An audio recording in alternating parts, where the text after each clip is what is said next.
بسم اللہ الرحمن الرحیم۔ پیارے ناظرین، کسی زمانے میں ایک گاؤں میں شیخ نعمان نامی ایک عقل مند مسلمان بزرگ رہتے تھے۔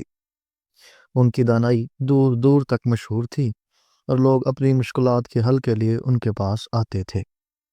ایک دن ایک نوجوان سعد پریشانی کے عالم میں شیخ نعمان کے پاس آیا۔ اس کے چہرے پر افسردگی تھی۔ اس نے کہا، شیخ جی، میں بہت محنت کرتا ہوں لیکن کامیابی نہیں ملتی۔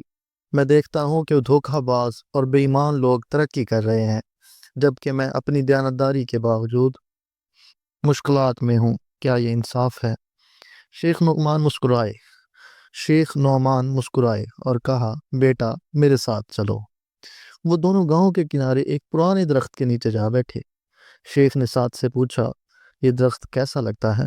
سعد نے جواب دیا، یہ بہت مضبوط اور گھنا ہے۔ شیخ نے سر ہلایا اور کہا، یہ درخت برسوں سے اپنی جگہ پر قائم ہے، لیکن کیا تم نے کبھی کسی جھاڑی کو غور سے دیکھا ہے؟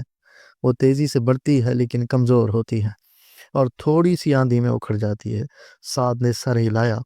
شیخ نے نرمی سے کہا، بیٹا، ایماندار شخص ایک درخت کی مانند ہوتا ہے جس کی جڑیں گہری ہوتی ہیں۔ وہ دھوکہ بازوں کی طرح جلدی کامیابی تو نہیں پاتا، لیکن جب طوفان آتا ہے تو وہ اپنی جگہ قائم رہتا ہے۔ جبکہ جھاڑیاں اڑ جاتی ہیں۔ اللہ پر بھروسہ رکھو، صبر کرو اور اپنی نیکی پر قائم رہو۔ سعد کے دل کو سکون ملا۔ وہ مسکرا کر بولا، شیخ جی، میں سمجھ گیا کہ حقیقی کامیابی صبر اور دیانتداری میں ہے۔ یوں شیخ نعمان کی دانائی نے ایک اور دل کو روشنی عطا کی اور ان کے الفاظ ہمیشہ کے لیے سعد کی زندگی کا حصہ بن گئے۔ دوستو، امید کرتا ہوں